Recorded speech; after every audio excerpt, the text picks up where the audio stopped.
Quantity అనేది మనము millets తీసుకున్నప్పుడు ఏంటంటే మిల్లెట్ పోర్షన్ కొంత తక్కువగాను కూరలు కొంత ఎక్కువగాను, అంటే మీరు ఎప్పుడైనా సరే వైట్ రైస్తో కంపేర్ చేస్తే మిల్లెట్స్ తీసుకున్నప్పుడు మిల్లెట్ పోర్షన్ తక్కువ తీసుకునేందుకే మనము అవకాశం ఉంటుంది. ఎందుకంటే తక్కువ తీసుకుంటే కూడా స్టమక్ ఫిల్ అయినటువంటి ఫీలింగ్, అంటే కడుపు నిండింది, ఆకలి తీరింది అనేటువంటి ఫీలింగ్ మనకు ఉంటుంది. కాబట్టి మిల్లెట్స్ ద్వారా ఆ రకంగా కూడా మనకి బెనిఫిట్ ఉంటుంది. తక్కువ క్వాంటిటీ తీసుకుంటాం ఆటోమేటిక్గా.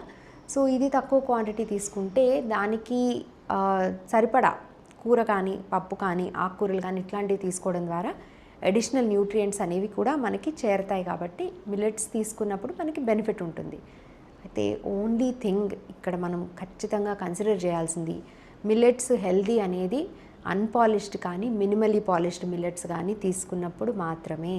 బాగా పాలిష్ చేసి వాటిని కూడా రైస్ లాగా తయారు చేసిన తర్వాత దాంట్లో మనకి ఇన్ని రకాల బెనిఫిట్స్ ఉండవు.